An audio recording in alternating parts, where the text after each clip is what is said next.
So, good evening, everyone. Thank you for joining us today. So, today we have the privilege of having Vineet Kumar as our speaker, and he will be speaking on the topic when right isn't easy, ethics, courage, and the decisions that define us.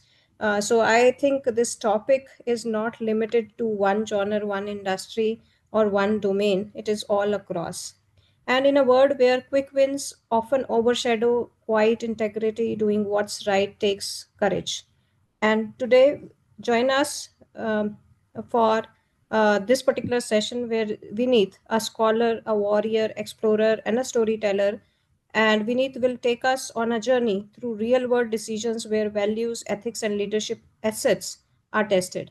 From battlefields to boardrooms, his stories remind us that toughest choices often shape the truest leaders. So let's pause, reflect, and rediscover the courage to choose right when it's not easy. So thank you, Vineet, for being or for accepting our request to be a speaker. We are truly privileged and honored. Over to you. Thank you so very much, ma'am. So very good evening, and at the very outset, very heartfelt thanks to Chief Information Officers Association of Punjab, and I'm made to believe that officers from all across the country are out here on this thoughtful Thursday.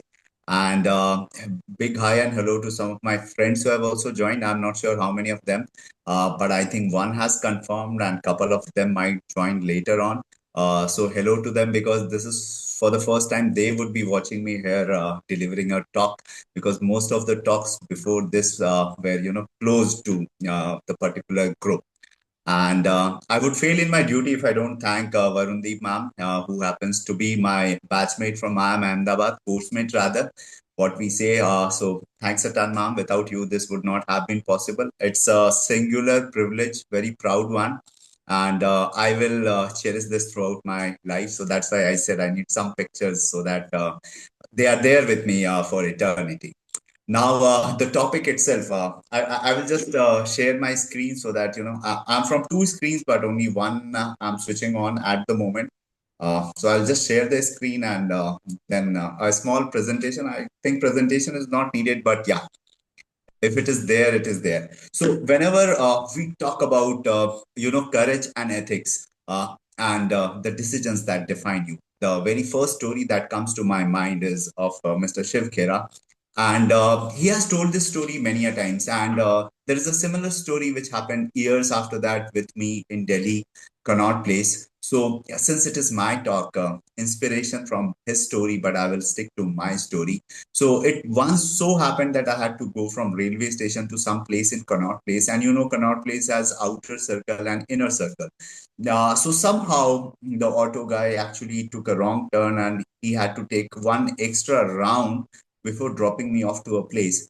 And when I said, and rather when I asked how much is the fare, so he said, actually, legally, as per my meter, the fare would be 50 rupees. But since I did not know the way, I took a wrong turn, and I had to take a detour, complete one circle extra. So you should be paying only 40 rupees. So here the thing is, legally he was correct. Legally he could have charged me 50 rupees, but he said morally, maybe I'm only supposed to be charging you 40 rupees. So kasauti kya hai? What is the talisman? Where does the buck stop? So if you remember this picture is from 1993 in Sudan. So this picture was taken by the famous photographer Kevin Carter. Kevin Carter happens to be a Pulitzer Prize winning photographer. And in this picture, he was just alongside a food distribution point, and there were villagers who were hungry for so many days. It was a great famine in Sudan in that year 1993. So complete villagers, they were walking towards the food distribution point so that they could collect their food. In the meantime, there was this girl, small girl, kiddo, and she was also walking, but she was so tired of hunger that she sat down to relax. And when she sat down, she was about to die. And vultures, they don't eat anything which is alive. They wait them to die, and then they eat it. This was the picture that he clicked. And if you look at this picture from a journalistic view, it's a great picture that epitomizes the pain of a famine and things like that. And because of that, this picture won the Pulitzer Prize. After clicking the picture, this gentleman went back, and when the Pulitzer Prize came across him, so there was a lot of criticism. People were like, you could have saved the girl, you could have taken the girl to the food point, you could have shooed away the vulture. And finally, just 3 months after winning the Pulitzer Prize at the age of 33, this gentleman actually committed suicide. Not similar incident, but when we were in Congo, I was deployed in eastern part of Africa, part of United Nations peacekeeping forces. Again, hunger was an issue. It was not allowed for us to give some kind of food to villagers, because there has been cases where you give food to villagers and they say that because of your food we have some kind of infection in the stomach and you have to pay heavily through your noses. But we had to innovate. We used to take the wrappers out and give the biscuits, so that there is no trace who is giving food to whom, because the hunger was so much that we were like, how can someone be hungry and we are having so much of food? But that was not allowed. At times we saw the villagers, or especially the kids, they had no slippers. Their foot were rotten. So we used to buy slippers and we used to give it to them. At times we used to buy slippers from India, give it to them, so that those kind of foot diseases, trench foots and all, they could be saved from them. And at times it used to happen that in India, t-shirts are very cheap, so you get the t-shirts, give it to them, so they are happy about it. And they're big fan of football, so whenever we used to travel back from our country, we used to buy certain footballs and give them back to those kids, so that some way or the other the happiness quotient is there. But these things are not allowed. Legally, these things are not allowed. You're not supposed to be giving your food to them. You're not supposed to be giving stuff that you are carrying from country in your name, in your luggage allowance, not to them. And still you are doing. So what is right and what is wrong? And if that is there, if that question comes, what is right, what is wrong, कसौटी क्या है, किस कसौटी पे जाके हम finally decide करेंगे गलत क्या है, सही क्या है.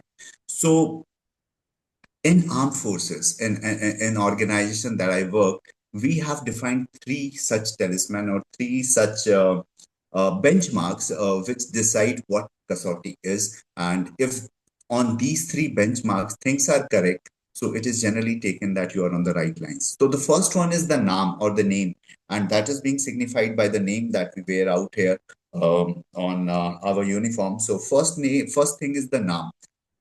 Name is not only your name, it is your name, your family's name, the name of the organization that you belong to. So if your deeds, if your works are not bringing bad name to the name that you represent, so it is good, it is doable. The second thing is the Namak, or so we wear ribbons out here. So it shows all the places that you have served, all the teams that you have been part of. And those teams can start from your training days, from National Defense Academy to Indian Military Academy, and various teams. So you would have been serving in Jammu Kashmir or Northeast and part of various camps. So when you do something, nobody should feel ashamed to say that at a given point of time, he was part of our team. And if this is the thing he has done, if this is the thing she has done, then we are ashamed to be part of, associated with that person. So if Namak is justified, then it is fine, the things you are doing. If Namak is feeling proud of you, so things are basically fine and correct. And the third and last and most important thing is Nishan, the organization that you represent right now, so that we wear on our sleeves. And this is the present organization. And we always wear that because nobody will remember that Vineet Kumar did this. So when you go out, serve as part of Indian Army in Congo, if anything goes wrong, so they always say that there was an officer from Indian Army who did this good, or there was an officer from Indian Army who did this bad. So that is the nishan, or the insignia that you wear. And if I can take your mind back to the very famous movie of Bahubali, in which the flag falls down. Kalke puts his flag on the top, and Mahishmati kingdom flags falls down. So that was the time Bahubali comes and put the Nishan up. And when the Nishan goes up, everybody, rallies behind that, and the complete battle is turned around. So, Kasauti, if you want me to define, so Kasautis are three. Your name should not be feeling ashamed about you. Namak should not be feeling uncomfortable in mentioning that someday you were part of them, and Nishan has to be respected. So this is the talisman I always talk about. And since today I'm talking to a group of people who deals with information, and I have a feeling that information is something that can be presented in many different forms. That's why this decision dilemma, that decision that will define you, becomes very important. To give you an example, universal example, which I always give, like we say oxygen is life giving, but we can also say that oxygen is something which is leading to largest amount of death in the world.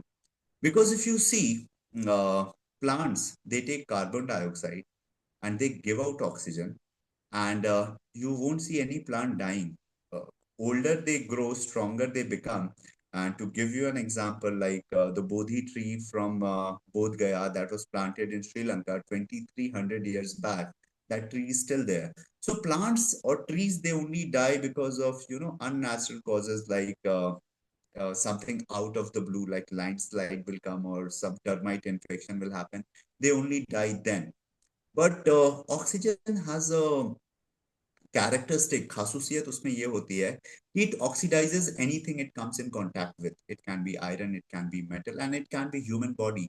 They say because of oxygen our cells starts dying and they become weak, and as we grow old we become weaker and weaker. Unlike plants, they become stronger and stronger, and at a limit, beyond a benchmark, the oxidization is so heavy that we are not able to walk, and slowly we die out.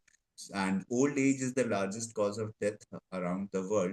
So if you look at it that way, so oxygen might be a poison. So same set of information can be used in different ways. So that's why decision dilemma are more. So today we'll talk about courage and ethics by asking few hard-hitting questions and maybe telling some few hard-hitting truths about life. And since we are talking about life, so let's start with life itself. So ever since I joined academy, I was part of Indian Army. I have always heard that you have got one life, one life, one life, and maybe in this one life, you should do everything possible to satisfy yourself, and not only yourself, people around you who looks up to you. But my take is a bit different. I always say that no, we don't have one life, we have more than one life, maybe four life or five life. So when one is born, when some person takes birth, so that is the time when personal life starts. For the first time, when the child interacts with mother, father, maybe siblings, that is the time the family life starts. And then child grows up and he starts or she starts going out, makes friends. That is the time the social life starts. And when first time the child goes to the school, the professional life starts. Life goes on. The child grows up into an adult, young adult, joins a profession, takes a vocation, and then that person retires. So professional life ends. And then subsequently, friends, you start losing your friends, and you are limited to your family. The social life ends, and then you are with the family, your kids, maybe your wife, better half, husband, and that is the time you are only confined to your family life. And at the end of the day, when everyone has gone, you are all alone on the maybe on the deathbed, about to bid farewell to this world. So that is the time you're only in your personal life. So if you see the complete lifespan of a human being, it is the personal life that we spend maximum amount of time, and it is the professional life that we spend minimum amount of time. But if you see the distribution of time in our day-to-day life, so professional life might be taking maximum amount of time, and personal life maybe minimum at times, so maybe not. And more often than not, we do confuse, our personal life with family life. We spend time with family and we call this, personal time. So maybe we are going wrong somewhere, as per my take. And at times, the social life and professional life we also confuse. In our army, it does happen that morning we are going to office with the same set of people, and evening we are partying with same set of people, and we say that we have a good professional life and good social life, which might not be true because the circle has not changed. So circle has not changed, so life has not changed. So maybe we have to explore outside and explore the social life. So four lives: personal, family, generally confused as one, and professional and social generally confused as one. So I always say we were designed to move on a four-wheeler, and then we are moving on a two-wheeler. And instead of four-wheeler, when you are on a two-wheeler, the vagaries of nature will affect you. The rain will affect you. The sun will affect you. There is no air conditioning. So life would be a bit difficult if we are not living all four kind of lives. And then comes the fifth life, which I say spiritual life. Spiritual life actually gives you strength and the wisdom to decide when which life takes priority, because you cannot be living in one life state all given point of time. To give an example, when Op Sindoor happened and there was an issue at my home, so I said, okay, home we will take care afterwards. Since I am a Fauji, I have to look after my professional life first, because this is the testing time. But maybe when things are fine, everything is great, my friend's mother, she falls ill, so maybe that point of time, my social life will take priority over all the lives. So one life is good, but we have to understand within this one life, there are four lives. And which life will take priority over which life, that will be decided by the fifth one. So spiritually, we have to be strong, very strong. Moving ahead, there are times where you need to change the narrative. This happened to me, while I joined my training academy. And in that academy, training is pretty tough, and at times you're given such kind of task which is impossible to be achieved in given time frame that they give you. And a similar thing happened. I was given such a task that you arrange so many stuff in so lesser time, and I want you to report at that far away place. And if you are late, you will get punishment and things like that. So at that point of time, I kind of tried to protest. You cannot protest, but kind of, showing not, dissent, but yeah, a kind of making a point. And when I made that point, I was told that beg, borrow, steal, but you have to produce the result. So I was like, this is so negative a thing that I have been taught to beg, borrow, steal, and still produce the result. And I was sulking. That point of time, I was sulking. I was thinking, have I heard it right? Is this the right profession I have come into? Is academy teaching me things in the correct manner? At that point of time, a immediate senior of mine came to me and he was like, Vineet, I think you did not get the concept of beg, borrow, steal. So let me explain it to you.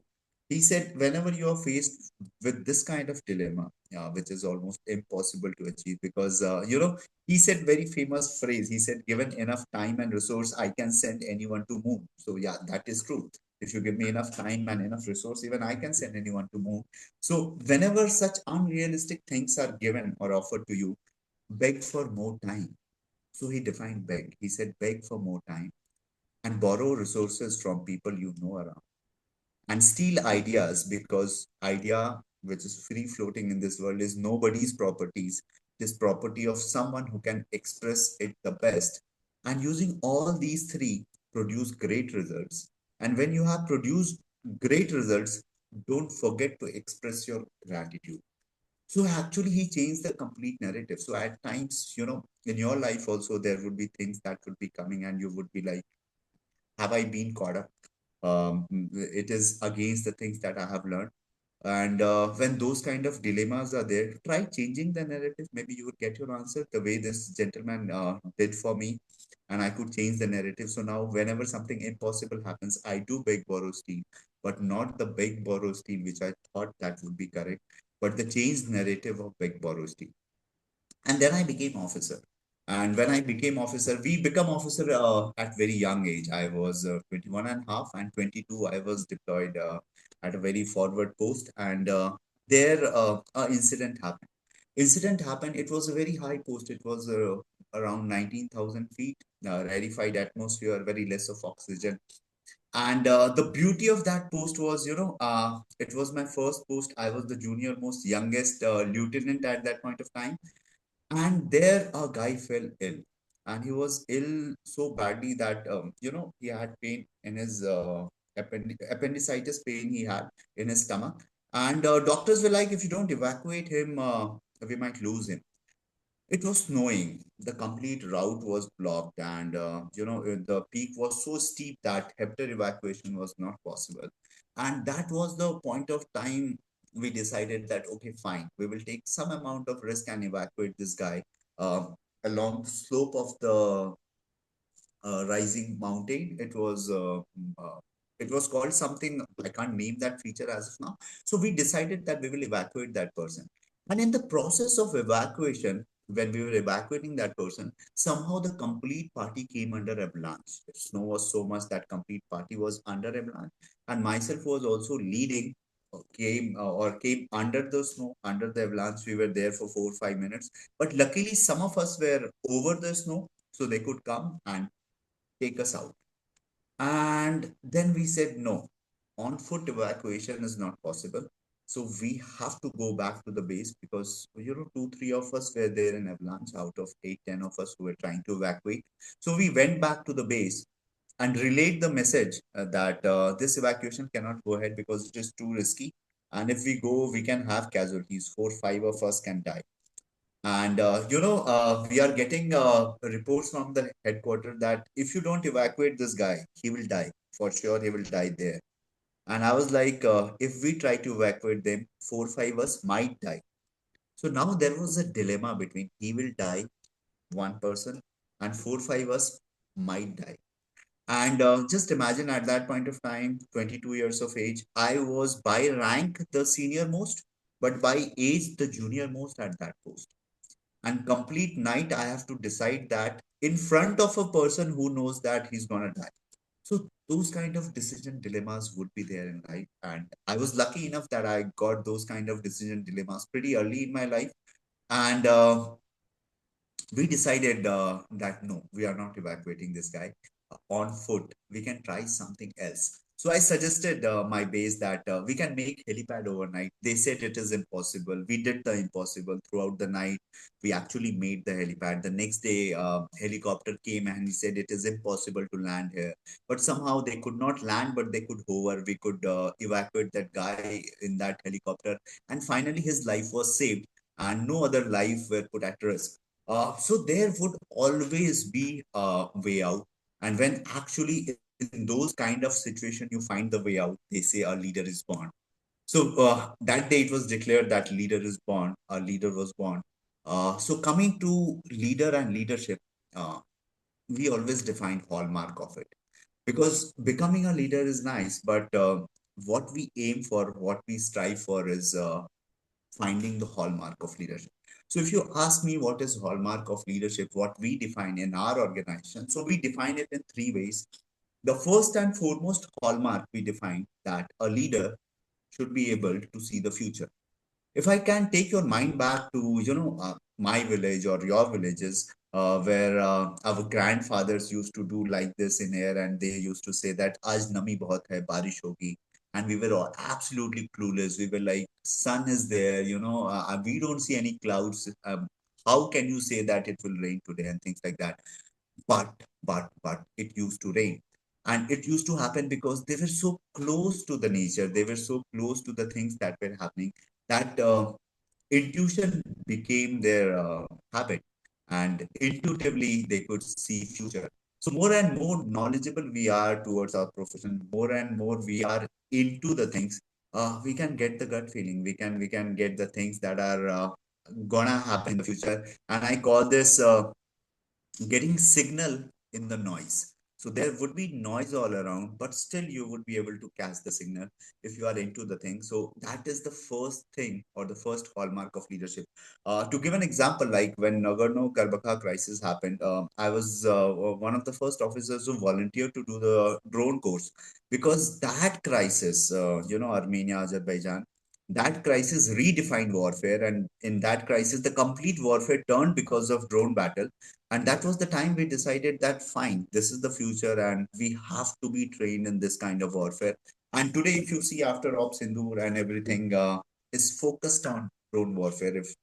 Someone wins the drone warfare, it wins the battle of the sky. The complete narrative or the battlefield has changed, and there had to be someone who could see the future so that we are prepared for this. So seeing the future and acting on it is the first hallmark of leadership.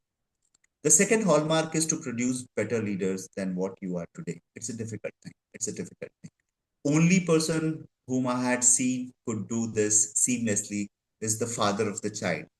Father always feels that my child should be better than me, and for rest everyone it is a bit difficult. And to achieve that, what we can do is we can be mentors, and we should be proud that we are good leaders, but we have produced better leaders than ourselves. And in some of the organizations within us also, at times we see in our times things were great, now the young leaders are not up to the mark. So I don't shy away from pointing out, sir, if that be the case, then failure is ours. If we are not able to produce better leaders than us in future, the problem is ours. And the third hallmark of leadership is to be able to make people do things happily, which otherwise they would not be willing to do it. Now, this is the tough one. This comes with a lot of experience. But the day a leader is able to achieve that, there is a great deal of satisfaction.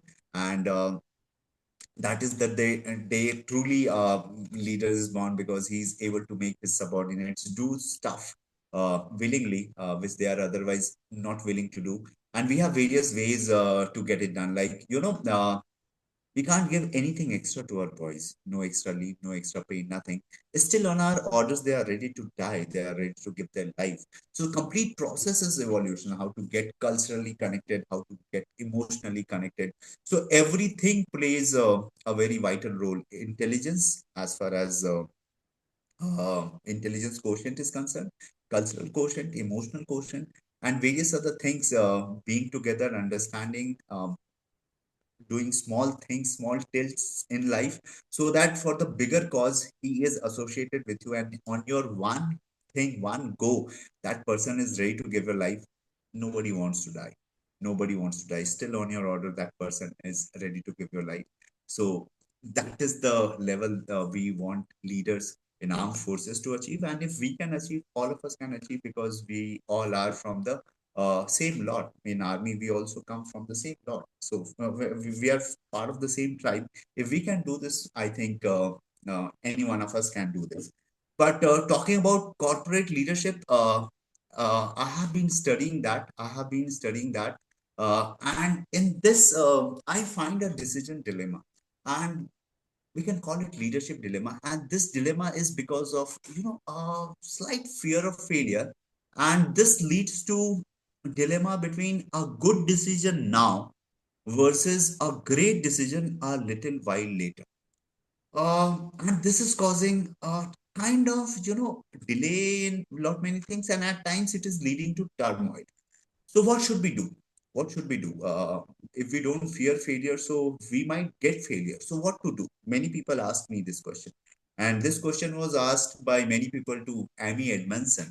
And why I'm mentioning this name, because there's a story I would tell you, and then I will tell you how Amy Edmondson was someone who actually said that instead of fearing failure, you should start seeking failure. And she was like, but seek intelligent failure. Now, intelligent and failure, two words put together, is an oxymoron. It is something like dead slow, or maybe something like happily married, which doesn't happen. You cannot be happy and be married. I'm just kidding. People can be happy and married too. But intelligent failure, how does that work? So maybe I'll tell you a story. This happened during Ops Hindu. We were tasked to take a very important asset across a ridge line to a different city which was on north. So there is a city in south, there is a city in north, and we were to take this asset, long convoy. And we were having two vehicles in front, two vehicles behind, and the convoy had to go across a ridge line. Ridge line is a mountain, you have to cross the mountain, go across. So while we were, and it was night, about to turn dawn. Dawn was right around the corner, and we were taking this convoy. We were climbing up, and moment we climbed up and crossed the ridge line, there was a swarm of drones of enemy that came, and we tried to fire on that. So one of our guys got injured because of fire from the enemy, and he was stuck on his head. So he was injured. We evacuated him. We took him to the place ahead in north, and there he was admitted in a hospital, which was a very basic hospital. At that point of time, the doctor said, "Here we have stabilized the patient, but till the time we don't take him to a bigger hospital, this person is gonna die out here." And we were like, "The bigger hospital is across the ridge line from where we came. So if we have to take that person back there, that means going back into the same fire, same artillery fire, same barrage of arty that we right now escaped and came. So what to do?" Again, this dilemma, and this dilemma is again at the age of 42. That dilemma was at the age of 22. Now this dilemma is at the age of 42. If we leave this guy here, this guy will die. If we go back, mm, we will be facing same barrage of artillery fire. So failure is there. And do we want to seek failure? Then we said, okay, fine. Saving this life is important. So we will devise a plan. Now we had four vehicles which were bulletproof, two in front, two in behind. So we said that we will try to evacuate this person using these four vehicles. So what we did, we converted one of the two vehicles which were in front into a makeshift ambulance. We put him inside that bulletproof vehicle. Those two vehicles would go ahead inside the enemy fire, try to cross the ridge, and the following two vehicles will act as backup so that anything happens to these two vehicles, they will take the casualty from those vehicles, put it into this one, and these two will evacuate finally. So what exactly we were doing? What exactly we were doing? So Amy Edmondson says that intelligent failure, when you seek, you define four things. The first thing is the territory should be new. So for us, the territory was new because we were for the first time evacuating a patient in the same enemy fire जिससे बच के आए थे. जहां से बच के आए वहां वापस कोई नहीं जाता. So this was done for the first time. The second step is it should be in pursuit of a goal, and that goal should be worthy enough. So our goal was very worthy to save a valuable life. And the third thing is it should be driven by an hypothesis. It should not be gung ho or just in the air. It should have some kind of logic. So logic was we would be having some amount of safety from artillery fire because we were in the bulletproof vehicle. So that was our logic. The vehicles are bulletproof, so some kind of safety. So it should be hypothesis driven. And the losses, if any, should be as small as possible, and it was as small as possible because we had backup vehicles. So, intelligent failure, when you seek, you have to see that losses are just big enough to learn from, and one should not end up wasting their resources. Now, this is the main quest of the complete thing, but there is something which is happening when we were deciding and we were trying to convert this ambulance into the makeshift ambulance. So when we were trying to convert this ambulance into makeshift ambulance, so there comes a doctor and says that you want to drink tea? And we were like, sir, this casualty is there. This casualty needs to be evacuated. The complete artillery of enemy is firing, and you want us to drink tea? And he was like, yes, because enemy will keep firing the artillery. The guys will keep, converting the bulletproof vehicle into an ambulance, and none of the things you can control. Only thing we can control right now is offer you tea. So he gave a very great lesson to me in that complete flux and complete turmoil, that at times things would be bad, which would be outside your control. And he offered us tea not only to us, but to the drivers, knowing very well that it's a long journey back home or back to a safe place. And if the tea is offered, maybe they are in a better shape or better frame of mind. And actually it worked magic. We could actually cross the ridge line without any happenings, any incident, any mishaps. The second side quest that we learned out here is not sending too much of info back to the higher headquarters. And this is something which I call latent inhibition of data, which I will explain what exactly it is, because this is the dilemma many organization faces.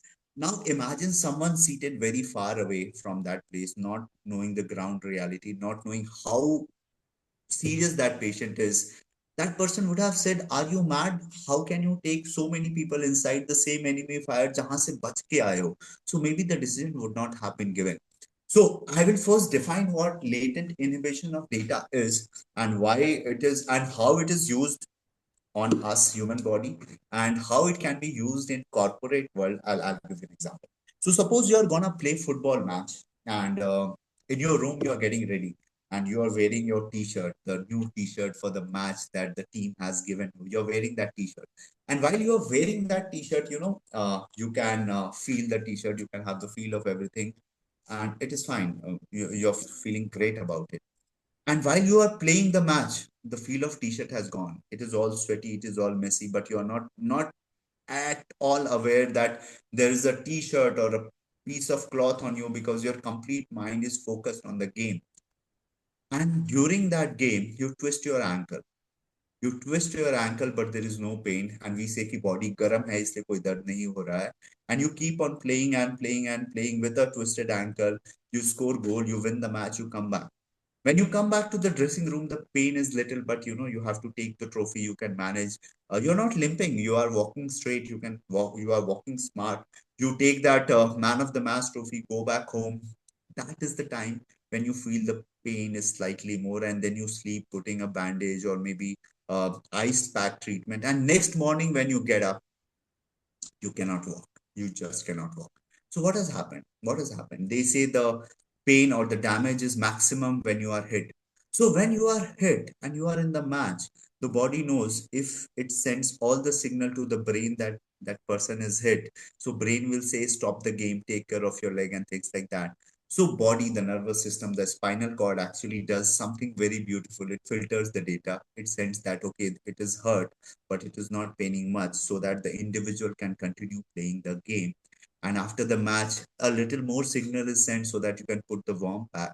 And next day morning, complete signal is allowed to go to the brain that now you have an ankle sprain. If you don't go to the doctor, things will get damaged. What exactly the human body is doing is latent inhibition of data. उतना ही बताना है उस समय पे जितनी जरूरत है. Right now the World Cup match was happening. Indian women cricket team was playing, and there was this player whose grandmother was not well. She was not told.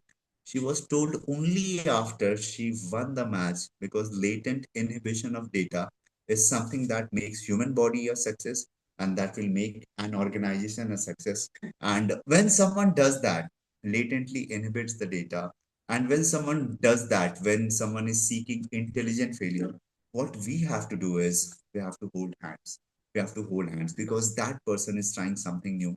And holding hand, a very beautiful story which I came across when I was in Abohar, Punjab, my last posting way back in 2012-13. In Abohar ki mandiyon mein, there is some competition like kiska beach sabse acha. So there was this gentleman who always used to come first. And when someone asked him, why you always come first? So he says, whenever I develop a new seed, I give this seed to people around me. And that's how I come first. And people were like, if you give best of your seed to people around you, so there will be a time where they will be better than you and they will become first. So he said, no. On the contrary, it is the other way around. It will so happen that if I develop a very good quality of seed, and people around me are having bad quality of seed, so because of cross pollination, because of bees going there and here, and actually अपभ्रंश कर देंगे मेरे बीज को, so my seeds will actually deteriorate. So what lesson that he gave at that point of time was, if people around you are not happy, if they are not satisfied, so you cannot be happy in isolation, because this world is not an island. One cannot be isolately happy.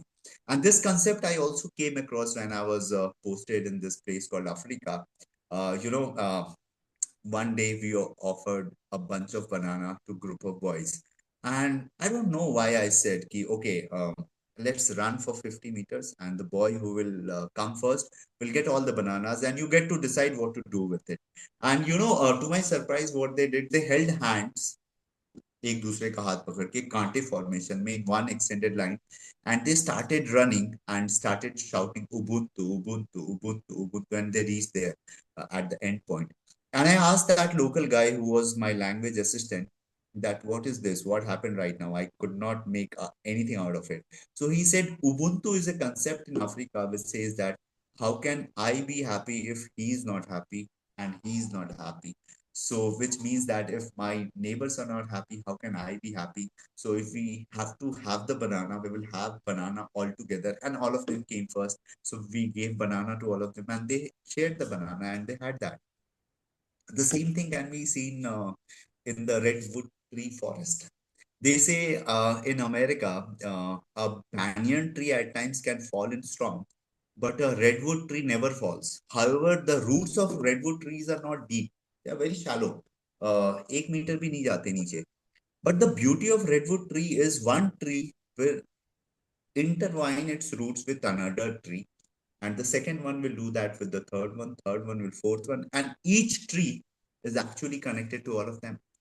So this is the system that redwood forest is known for, because it would be difficult to make the complete forest fall. Until the time the complete forest doesn't fall, no tree will fall. So in any storm, any typhoon, anything which happens, no tree falls. So redwood is the concept that we try to adopt in our organization. See if you can do that in yours, because there would be people who would require hand holding, who would require that there are someone who is actually pulling them and not allowing them to fall apart. But that brings to me, why not be a banyan tree? Why not be a banyan tree? Have you seen banyan tree? So banyan tree is something which grows big, and they say as big as it is outside, it is as deep as it is inside. And the classical example I'll give you, you would have seen bonsai or banyan tree. So bonsai may, you know what they do? They actually cut the main root, and when you cut the main root doesn't go deep. So because the main root doesn't go deep, the subsidiary roots are again smaller. And if the roots don't go deeper, the plant doesn't become bigger. So the crux of the story out here is, the deeper your roots are, the deeper they go, the more you grow at the outside. And when roots are working, the environment is very dark. Environment is very lonely. At times it is grumpy. At times it is swampy. But still, you have to work on your roots. So when you start working on your roots in isolation, whenever you are alone, that is the time you actually give birth to the banyan tree. And when you become a banyan tree, you strive so that others also become banyan tree. And that is the point of time where I suggest, why not can we make a forest of banyan tree in a redwood tree manner? So suppose all banyan trees, one after another, with roots intertwined with each other. So it's a redwood forest of banyan tree. That is the thing we need to strive for. That is the thing we need to aim for. And I always get reminded of this because there is a very famous saying from my childhood favorite, this TV series that used to come, which used to say that the strength of the pack is the wolf, and the strength of the wolf is the pack. So we all are interdependent. The teamwork is something that works in this manner. In isolation, nobody is success. Till the time there is no teamwork, it would be very difficult to do things. And towards the end, I would always end with a slogan. And my favorite slogan is this, whenever we used to be there in field, we always used to say that, "Aaj mukabla hoga, aaj mukabla hoga." But later on, we realized that realization that aaj mukabla hoga is not enough. So aaj mukabla hoga is something like, today I have my interview. I know today I have my interview. I have my interview. I go for my interview. But what if I'm not prepared? So we changed the slogan. We said, आज मुकाबला होगा और fire का जवाब fire से देंगे. So there will be a fight today, and if there will be fight, I am prepared to fight back. I'm prepared because I have my bulletproof on. I'm prepared because my weapon is working. I'm prepared because I have that amount of ammunition, and I'm prepared because I am fit enough to fight that battle. So in world, generally it happens that we know mukabla hoga. We have to be aware, and when we are aware, we have to be ready to fight it back. in whatever situation we are in, whatever situation the world throws us into. So it can be, we might be having even a small encounter with the CEO of our company in the elevator. Are we prepared for that? We might bump across our next boss at the airport. Are we prepared for that? So that level of preparation we try to instill in our men, in our boys, and maybe if some clues we all can take from that, that would be great. So I think with that, I have hit that 45 minutes of time that I had been given to me. And yeah, I have not seen. I think there would be some questions, queries on the chat, but before I end, I would again like to express my gratitude and thanks not only to CIO Association but also to Varundeep ma'am for giving me this opportunity to speak to you all. It was great. I will just stop sharing the thing so that I can get to see the questions if any on the screen, and if not, So then right, right. I think there were some question, and there is a standing ovation for you also. I'll read it out. Standing ovation to today's speaker, Vineet Kumar sir.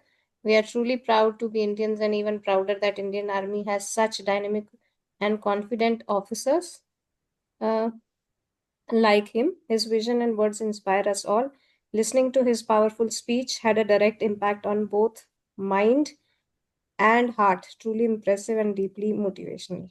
So this is, and everybody is saying it was a great session, and they feel safe after listening to you, and that is a great testimony in itself.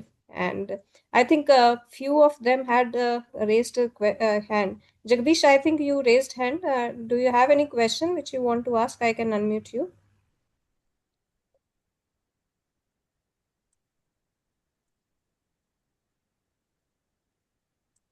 Okay. Anybody has any question which they want to ask? I can unmute. Okay, Rajendra ji, I will just unmute you. 1 second. Yeah, you can speak now. First of And all, really, really, thankful to get such a wonderful uh, session. I have a question. The question is very practical in nature. I mean, in defense or in army, you have a really a culture of hum sab ek hai. yes. Whereas if you try to see the same in the professional life, the whole market, the stakeholders, management, and all those things, you will see at the top, they never see themselves as hum sab ek hai. They see themselves as hum sab ek ek hai. So basically, this is a big dilemma. While this whole culture, so how do you see overlaying the defense culture on the professional one? This is not a journey which, as you said, it can't be taken by one person, right? So, I will be really interested to know. While I mean, we did really professionally fantastic in our life, we worked together and did that. But whenever I come across many organization, I see this more than humse ek hai.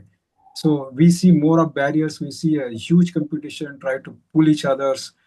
कोई किसी को हाथ नहीं देता है. So I was just trying to understand how do you see this overlaying, or what are the key takeaways one should take from this? While this is super inspiring, and I personally learned a lot of things, but this is a true problem which I see in the industry.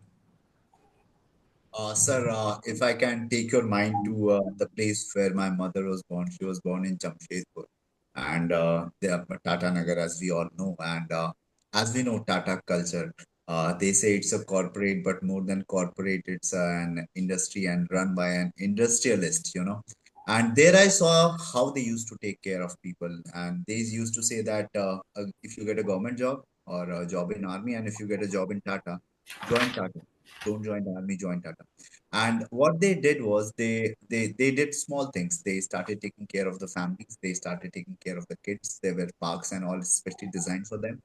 And when that happened, the people who were workforce, they started having the sense of belongingness to that. So any organization will have three kind of infrastructure. Yeah. Now, if you listen to me carefully, your all the queries will get solved. Like lives I talked about, and amount of time we spend in lives. So there are three kinds of infrastructure any organization is made up of. The first infrastructure is the physical infrastructure. You make a building, you buy furnitures, you buy equipments and things like that. So सबसे ज्यादा पैसा उसमें लग जाता है. And then you have second infrastructure, which is skill-based infrastructure. You hire manpower, you hire people, trainers, you hire CEO, CFO, and you make board members and all. थोड़ा पैसा उसमें भी लग जाता है. And third infrastructure is emotional infrastructure, which gives you sense of belongingness to the organization. And once that sense of belongingness is there, that accident is there, it will be taken care of. Father dies, the son will get job, and so hence and so forth. So what Jamshedpur mein Tata did was they invested maximum in the emotional infrastructure of the organization, which is supposed to be the case. And they say ideal organization, they invest 60% in the emotional infrastructure, 30% in the skill-based infrastructure, and 10% in the physical infrastructure. But if you see most of the corporates, they are doing just the opposite. So maximum in the physical, maybe little bit in the skill-based infrastructure, and शायद emotional infrastructure पे काम नहीं करते. So if you ask me how to reverse this, maybe have a relook at the top level, because till the time that sense of belongingness is not there, why someone would give life on my one order? It is very difficult. When sense of belongingness is not there, why son will join father's Tata? Why he will choose to stay in Jamshedpur when he can stay in Bombay and things like that. So that infrastructure we have to develop. We are not able to define very well what all infrastructure we need to define. So whatever we are defining and putting our money into it, we are getting that. So swanky offices, we might not have that kind of swanky offices.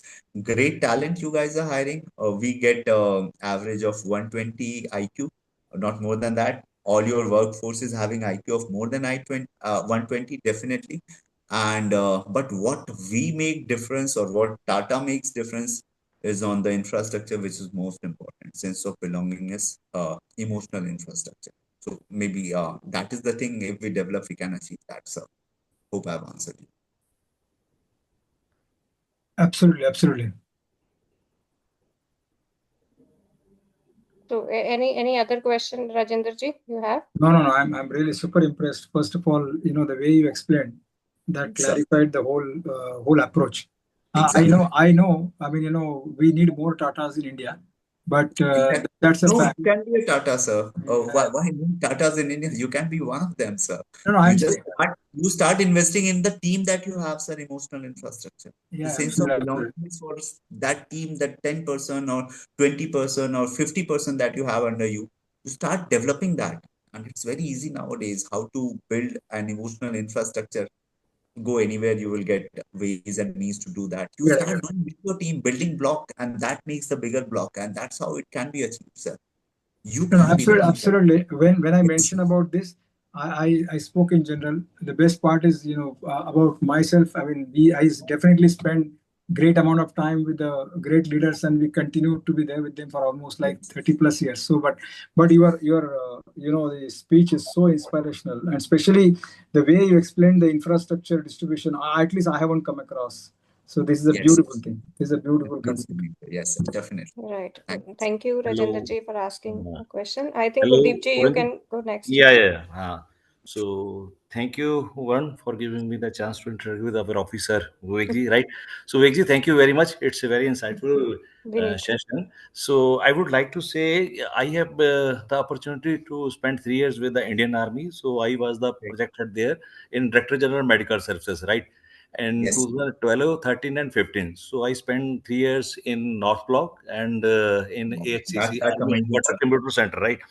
So my job was to implement SAP in all these 253 hospitals at that time, right? So I have learned a lot in those 3 years, right? So we have a great respect. But Rajendra ji rightly said, because there is a in lot of difference between working with the civilian environment and army environment, right? So in an army, our motive was just because we are one, we belong to the same country, and end of the day, it's our own people, right? It's our own family members, right? But Yes, sir. in corporate world, it's not like that. So I have spent 30 years in corporate also, right? 3 years in army, but other 30 years in the corporate. So where the profit motive is already there, right?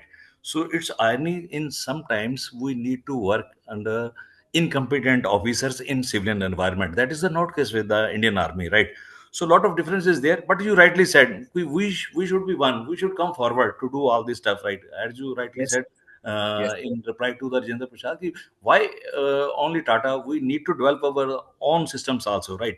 So we yes, are doing the same, and under the dynamic leadership of Varundeep, right? So we are trying to do all this stuff with the yes. CIO chapters. So we are trying our level best, right? So thank you very much for Thank because your speech and you interacted in a very refined manner, and you express everything. So a lot of people's right. So good to see that army officer in a uniform, right? So once again, salute to you, sir. Thank you very much. So they say that the journey begins with the first step. And they Right. say if you wait for all the lights to turn green to start your journey, it will never Mm. happen. So you Yes. start your journey when one light is green, and one light is green, you decide when that light is green. Yes. You Yes. start your journey. Mm. Rest of the lights, be rest assured, will start turning green Right. one after another. So Mm. what we are doing nowadays is we are waiting for all the lights to turn green. सब Mm. सब हरा हो जाएगा तब चलना शुरू करेंगे. अभी Mm. नहीं. आप Mm. चलना तो शुरू कीजिए. वो Mm. बत्तियां हरी होती जाएंगी. Have Right. that faith, and Mm. that will keep happening. So the journey Mm. begins with the first step. You take the first step, the world is waiting to happen to you. Right. It's waiting to happen, sir. So do that, and yeah, it would be great. So thank you, sir. Right. Thank you very much. Thank you, Gurdeep ji. Thank you, Vineet. Now I think Naam was there. Yeah, Naam, I have. Yeah, you are there, na? Yeah, yeah. Can you hear me? Yeah, yes, you sir. are audible. Yeah. First of all, thank you very much for such a great session. Sir, I just have one question. It was a very good overall session and taking all the, I mean, leadership through the stories. But what I missed was we should also have one leadership lessons where we didn't had any positive result. Every time we cannot have a positive result, right? We also at times learn leadership through maybe bad decision, but it is a learning for the next time. Yes, sir. I'm sorry, Exactly. We getting talked about failure. what I'm That trying to say. yeah. Yeah, so maybe like if in some stories, if we have one story where we tried our best, obviously, but it didn't work. But it I get that, sir. did Yes, teach us.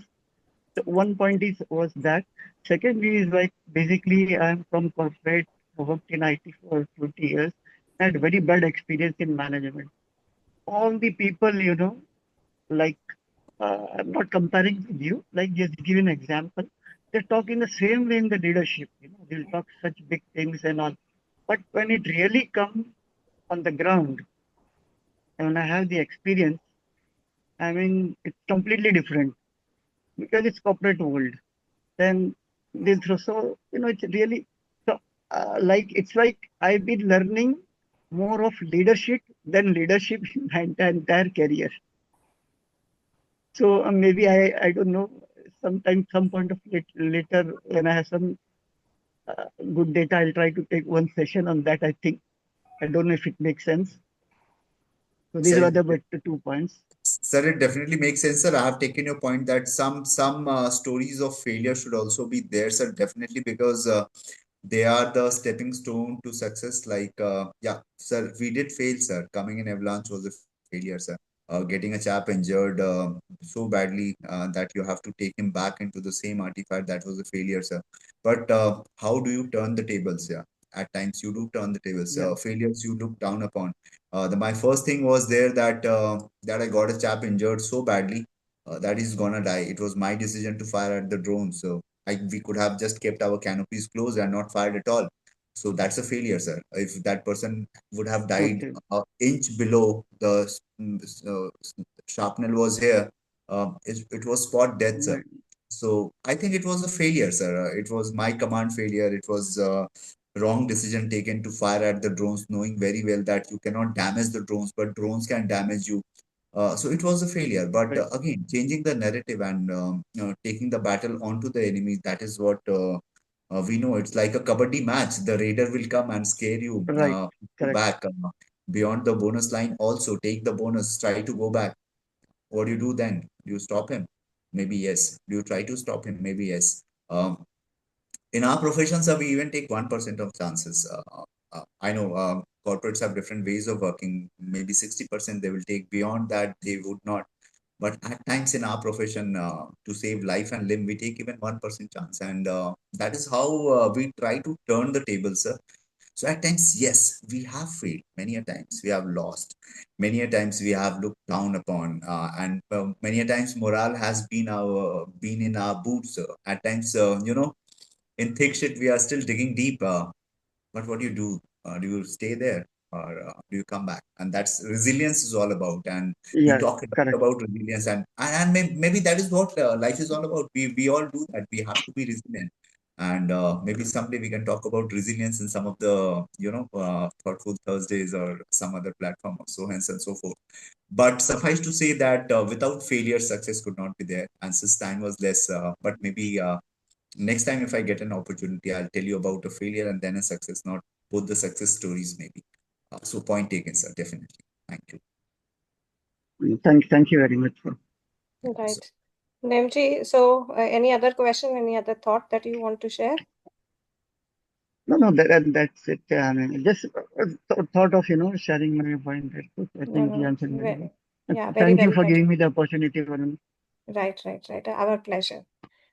Right, thank you. So, Vineet, thank you very much for such an insightful session. I gathered a lot of points earlier. I only heard you from a point of view as a batchmate, but I truly heard you, your stories, while we interacted on various aspects related to Army, and you did not tell that you have other facets apart from being in Army, like you also do theater, you are an author, and So, yeah, my book is doing very well. yeah, There are many leadership lessons I've mentioned in my book, which is yes, called Mayan Routes, Indian Roots. I right, don't know right. if you like my concept, so you would find my book very insightful.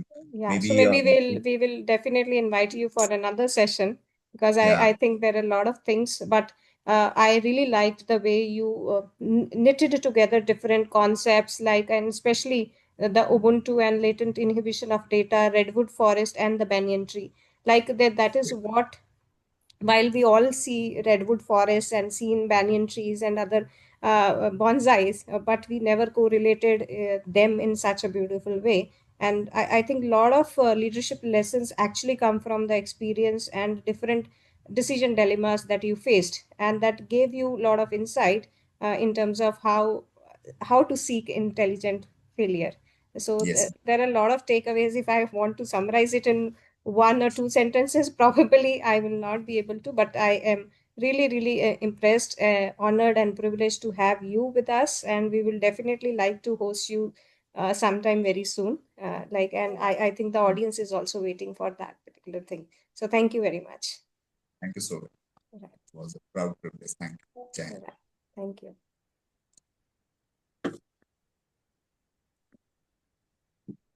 Think other questions I will check.